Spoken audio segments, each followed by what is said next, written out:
Let's do it. All right, we're at Social Media Mastery. I'm Scott Patton. This is Michelle. Matt, congratulations. Welcome to the show. Great job. Thank you. So tell us a little bit about how you got into LinkedIn. Oh, I'm just joking. Facebook is what we're talking about today. I was originally, when I started Red Friendly, I started trying to build a content management system that would make it easy for business owners to manage their website, and I failed miserably at that. So I had to make it infinite. So I started teaching workshops to entrepreneurs on the weekends. I was able to make a living from that. Did that for about 2.5 years. And then I realized that small businesses didn't want to manage social media on their own. They wanted to get someone else to do it for them. So for the last 2.5 years, I've been teaching people how to become social media managers, social media directors, and do social media business. I've heard lots of people have been through your course and they found it really great, really helpful, and then are now helping other people with their social media. Yeah, I had almost 200 people through the program. So done really well. Excellent. Great. So we want to get some free advice. If you and you can break this into different sections, right? But if you're, say, a small business, we'll just assume you're in Hawaii and you're a roofer, how would you use Facebook? Now, before you answer that one, the next question is, what if you're an author, coach, speaker, and it's worldwide? How would you use it? And then what if you had like a national company? Okay. So if I was on a roof, I would make sure that my SEO is dialed in first. Facebook is really great for introducing new products and services that people do not yet know exist. Whereas some of these roofers are going to do something. Everyone knows what a roof is. Yeah, so they're going to Google, they're going to try to find a roofer, right? So I think that's really important. If you're a roofing company, you've already got all your SEO dialed in, that sort of thing.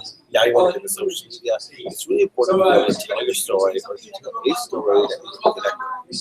Roofs are not sexy. People don't want to roofing all the time, right? So you got to figure out how else you can connect with your audience. So figure out what you're passionate about as an entrepreneur, and then create a story around that. Now, does that have to be related to roofing, or would it be, say, if you were like to surf? It was actually we're talking about Hawaii. Yeah, I was actually speaking with someone over the phone who was in a very small town, and he does furnace installations, and does gut cleaning and that sort of thing. And he really wanted to do Facebook marketing. You should do SEO. You know? I was trying to get away from the Facebook stuff. He's like, no, I really want to do it. I was like, look, you got to create a story. And I was explaining kind of that whole thing. I said, I said, really great. It's like, let's save like 300 pounds. And the next year you want to lose a bunch of weight. I was like, well, I have 300 pounds. I don't lose a lot. And I was like, perfect, right? So like that became his story. So now his social media campaign, it's about him and his company, what his messaging is about being more healthy, and like I just basically asked him what he was more passionate about. Like he'd like to go and share. So what you're really saying is people give them a reason to connect with you, and then when they're ready for the product, they're going to come to you. Yeah. Or you'll be the first person that comes to their mind when they think Exactly. When I was on stage, I talked about creating a reality show, right? So the reality show is like what it is that you're doing every day of your life, and as we as humans, we have a story, we have our own brand. But as a business, you have to create that story. Right? So it's always easier to market a personal brand than a whole business. Right? And then for podcasters, you have a show, you have a podcast. You create a story around that podcast as well, and do you have it in a business page? Do you have it on your personal profile? I would create a story around the people in the business versus the business as a whole. The people in the business have those, you can really connect with them. People can connect to that, right? So those are the best social media campaigns. If you just look at what social media campaigns are most successful, they're almost always around telling the story about it. That's the easiest thing to do viral. Yeah, it is.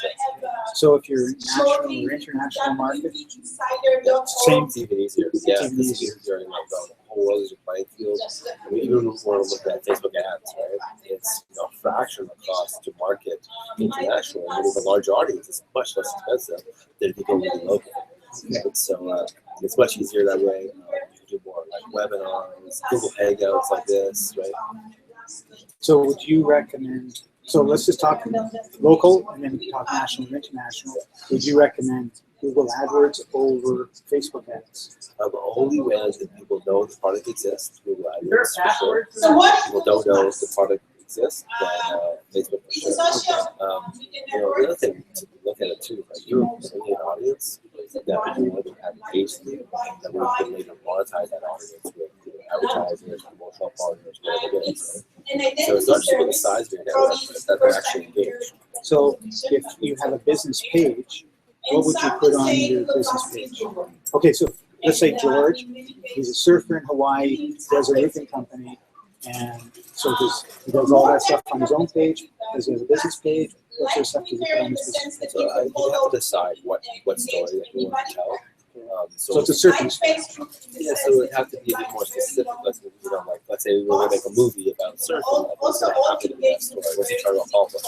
You can't just post pictures of surfing because it's just totally irrelevant to the roofing side, right? But the part of his roofing business that he's also raising money for charity by doing a surf competition or something like that, right? And that he's raising money as part of his business. He kind of has to connect those two stories together, right? So it can't just be about talking about anything in that case, right? So you have to figure out what is the end goal, what are you trying to accomplish, how are you going to measure that success?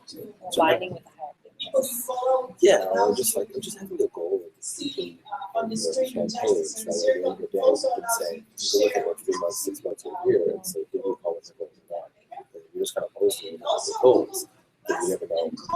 For me, like I'm doing statistics for other businesses, like doing the marketing, we get really specific on my goals. I look for 6 months to say, your work is horrible, you did the job, all that kind of stuff. I want to say, look, our goal is this, this, and this, and here's how we accomplish it, right? We need to hit all the goals, but we have 3 out of 4 or whatever. We're moving forward. Yeah, right. So do you have any, because we're really coming to the end of our time together, what would be the number one tip you'd want to give small businesses for using Facebook? So my talk today was focused primarily on using Facebook, without any ads. But the real thing is that ads are it, right? So I really recommend getting into Facebook ads and learning how to use that. There's so much inside there you can use. Today I gave away my workshop, Facebook Brands workshop. Is this going to be aired live today? Or It's aired live right now. Okay, great. So if you want to share that, you can, and also your URL. Yeah, so it's webfriendly.ca/Udemy. The promo code is SMMastery, and I'll give you free access today only to the Facebook for Brands workshop. Otherwise, it's going to be like $200. You can purchase online. There's full 25 sessions. Wonderful, great. And so webfriendly.ca, if you want to know more about Matt, head over there, connect with him on Facebook, but you're also on LinkedIn, Twitter. He's everywhere. That's right. Thanks for joining us today in the podcast. I enjoyed your presentation and took away so many little nuggets that, I was pretty good at Facebook, but there's so many more things that we can do to add to our profile. So thanks. Thanks, Matt. Thanks for joining us, everybody. See you in a few minutes with the next